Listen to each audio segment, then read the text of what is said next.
பொதுப்பணித்துறை வவுச்சர் ஊழியர்கள் போராட்டம் காரணமாக காயமடைந்தவர்களுக்கு டிஐஜி சத்யசுந்தரம் மற்றும் முதுநிலை காவல் கண்காணிப்பாளர் கலைவாணன் ஆகியோர் நேரில் சென்று ஆறுதல் கூறினர். நேற்று புதுச்சேரி வெங்கட சுப்பா ரெட்டியார் சிலை அருகே சுதந்திர போராட்ட வீரர் சிங்காரவேலனார் நினைவு தினத்தை முன்னிட்டு அரசு விழா நடைபெற்றது. இதில் கலந்து கொண்டு சிலைக்கு மாலை அணிவிக்க வந்த முதலமைச்சரின் வாகனத்தை முற்றுகையிட முயன்று பொதுப்பணித்துறை வவுச்சர் ஊழியர்கள் திடீர் போராட்டத்தில் ஈடுபட்டனர்.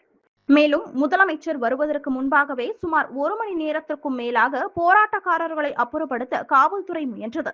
அப்போது போராட்டக்குழு தலைவரை காவல்துறையினர் கைது செய்த நிலையில் இருதரப்பிற்கும் இடையே கடுமையான தள்ளுமுள்ளு ஏற்பட்டது.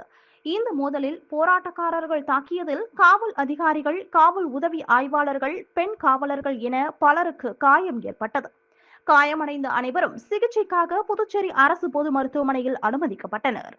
அரசு மருத்துவமனைக்கு நேரில் சென்ற டிஐஜி சத்யசுந்தரம் மற்றும் முதுநிலை காவல் கண்காணிப்பாளர் கலைவாணன் ஆகியோர் சிகிச்சை பெற்று வரும் உதவி ஆய்வாளர் கோவிந்தராஜ் மற்றும் இதர காவலர்களிடம் உடல் நலம் விசாரித்து ஆறுதல் கூறியதோடு போராட்ட களத்தில் என்ன நடந்தது என்பது குறித்தும் கேட்டறிந்தனர். தொடர்ந்து போராட்டத்தின் போது கீழே விழுந்து தலையில் காயமடைந்த ஏனாம் பகுதியை சேர்ந்த நபர் ஒருவரையும் டிஐஜி சந்தித்தார்.